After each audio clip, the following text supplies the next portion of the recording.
मदरसा आधुनिकीकरण शिक्षक संघ इकाई जनपद सिद्धार्थनगर के बैनर तले शिक्षकों की विभिन्न समस्याओं को लेकर शनिवार को समय लगभग 1 बजे मुख्यमंत्री उत्तर प्रदेश को संबोधित डीएम पवन अग्रवाल को मदरसा आधुनिकीकरण शिक्षक संघ इकाई जिला सिद्धार्थनगर के जिला अध्यक्ष अतीलुल्लाह खान की अगुवाई में लगभग सैकड़ों शिक्षकों ने ज्ञापन सौंपा। ज्ञापन उप जिला अधिकारी न्यायिक प्रियंका चौधरी ने दिया आश्वासन। ज्ञापन में मुख्य रूप से यूपी के मान्यता प्राप्त मदरसों में पिछले 29 वर्षों से कार्यरत लगभग 22,000 शिक्षकों के 6 वर्षों का केंद्र के रूप में बकाया मानदेय नहीं मिलने ये योजना को पुनः लागू किया जाए, जिसे यूपी सरकार दिलाकर भारत सरकार के स्लोगन सबका साथ सबका विकास सबका विश्वास नारों को साकार करने में एक अहम कड़ी बन जाए।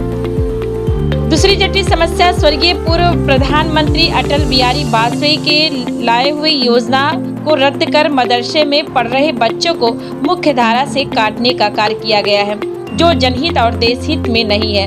उक्त योजना को पुनः लागू किया जाए। इससे शिक्षकों के सामने एक बहुत बड़ी परेशानी में झोंक दिया, जबकि यूपी के 22,000 शिक्षकों द्वारा 29 वर्षों से उक्त योजना के तहत मान्यता प्राप्त मदरसों में शिक्षण कार्य सुचारू रूप से दे रहे हैं। विदित हो कि अकेले सिद्धार्थनगर में लगभग 300 टीचरों को हृदय गति रुक जाने के कारण मौत हो गई है। ऐसी ही स्थिति अन्य शिक्षकों के सामने उत्पन्न हो सकती है। लगभग सभी शिक्षकों के घरों और परिवारों में भुखमरी आ गई है। इस योजना को भारत सरकार सामाजिक सरोकार के मद्देनजर इसे पुनः चालू करे।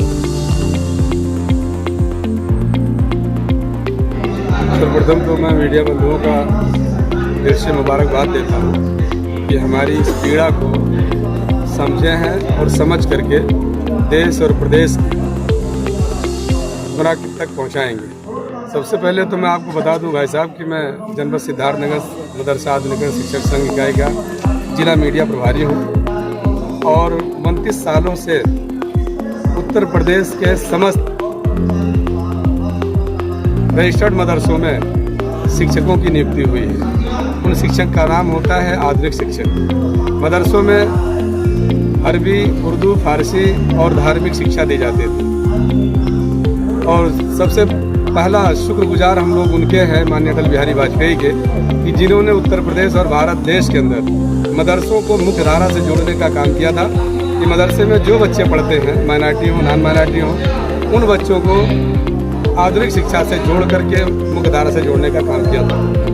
उसी तर्ज अमल पर 29 वर्षों से रजिस्टर्ड मदरसे, मान्यता प्राप्त मदरसे में साइंस टीचरों की नियुक्ति हुई थी।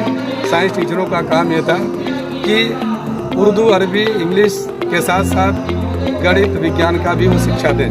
29 वर्षों से लगातार जिले के या प्रदेश के लगभग 22,000 टीचरों ने शिक्षा दिया है और सुचारू रूप से शिक्षा देते चले आ रहे हैं। लेकिन कुछ दिन पहले 6 वर्षों से ये हमारी 6 सालों से मानदेय केंद्र सरकार ने रोक दिया और ये कह करके रोक दिया कि इनकी जांच कराई जाएगी।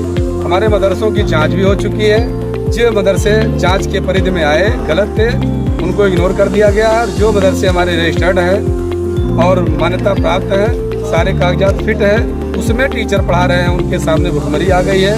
कुछ टीचर हमारे ऐसे हैं जिले के लगभग 150-250 टीचर हमारे साग लगने के कारण वो मर गए हैं। उनके सामने भुखमरी कगार पे आ गए हैं। 2017 में जो ये आपने दिखाया ज्ञापन में कि 2017 से इसमें जो केंद्र सरकार की लाभांश जो बंद कर दिया गया, इस पर क्या संकट पड़ा?